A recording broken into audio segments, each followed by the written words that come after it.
Os gregos antigos dividiam o conceito de tempo em duas partes. Cronos, que é o tempo cronológico, e Kairos, que é o tempo oportuno, né? Aquele momento certo, aquele instante carregado de transcendência que muda tudo. Por exemplo, aquela primeira vez que a gente entende diante de um embate com o adversário que é o adulto na sala que evita a briga, que evita que a briga fique pior. É aquela situação conflituosa na qual a gente escolhe se recolher para não escalar, para não piorar a situação. Esse é um kairos, um instante que marca o tempo e te torna um adulto e não mais um moleque. Afinal de contas, teatro só existe se tiver plateia.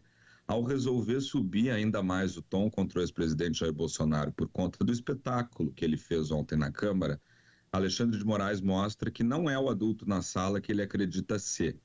O Supremo Ministro dá mais uma evidência de que as suas ações seguem, mais do que a lei, a sua medição de força com Bolsonaro e com o bolsonarismo.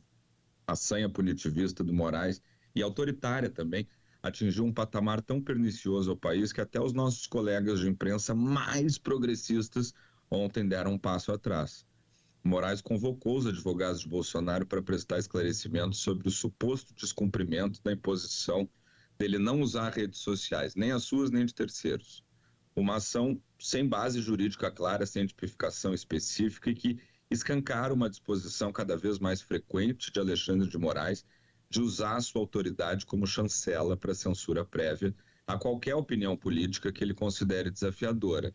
Bolsonaro é um ex-presidente da República e goste o ministro ou não, um homem popular. Agora vai ser crime filmá-lo? Não me parece que isso seja justiça. É claro que Bolsonaro também não é inocente nessa história toda. O discurso que ele fez na Câmara, levantando a calça para mostrar a tornozeleira, é uma provocação calculada. É um jogo de vítima que ele conhece muito bem, um teatro ensaiado para fazer render o próprio enredo. E é justamente por isso que Moraes tinha que saber parar. Porque cada novo exagero do ministro transforma Bolsonaro num herói aos olhos de quem ainda não tem muita clareza sobre o que ele é. E é justamente aí que está o problema. Porque ao invés de desarmar a bomba, Moraes decide atirar ainda mais pólvora no terreno já instável da democracia brasileira.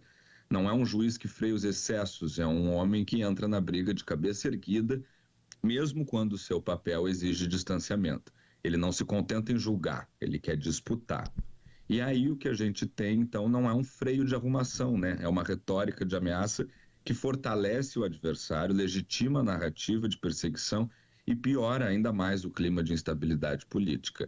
E nesse jogo de vaidade não tem herói, só sobra a gente, um povo exausto no meio do tiroteio e que daqui a pouco vai poder ser preso por filmar um ex-presidente com celular, Macedo. Tem exageros que precisam, ser, enfim, contidos, e o ministro não se dá conta disso, né? Não se dá conta disso, e aí perde em crédito e dá margem para aqueles que dizem que ele persegue. Aliás, dá margem até para o Trump, quando afirma que o Moraes pratica caça às bruxas, quando a gente sabe que aqui o Bolsonaro deu razão para o processo que ele está respondendo. Mas os exageros, os arrobos do ministro acabam dando margem até para que figuras como Trump, tenham seu argumento levado adiante. Viu? Olha só, estou dizendo, olha só o que ele está fazendo, né? Exatamente. Se essas ações prejudicassem a imagem pública só do ministro, seria menos pior.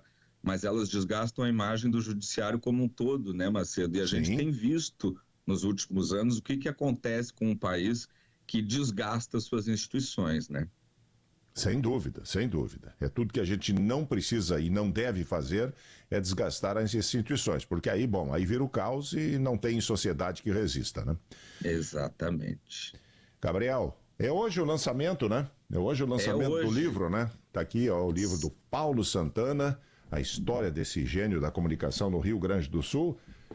Eu tô falando com o Gabriel, porque se algum ouvinte ainda não sabe, o Gabriel é neto do Paulo Santana. Lançamento hoje, terça-feira, 6 da tarde, das 6 às 22, ou seja, começa às 6 e vai até 10 da noite, na livraria A Página, no Shopping Praia de Belas, aqui em Porto Alegre, o lançamento do livro do Márcio Pinheiro, que conta a trajetória do gênio indomável Paulo Santana. Te vejo lá, Macedo. Pô, eu não sei se vou estar lá, porque sabe que eu acordo muito cedo e nesse horário aí estou envolvido trabalhando. Mas olha aqui, o livro já está na metade, ó. Já está na metade. Muito bom, muito bom. Convidamos os nossos ouvintes aí. Tem muita história aqui nesse livro aí, para o nosso ouvinte que gosta de comunicação. Tem muita história. Como a gente disse ontem, a comunicação no Rio Grande do Sul é o pano de fundo para contar a história do grande Paulo Santana. Abraço, Gabriel. Abraço, bom dia, Marcelo.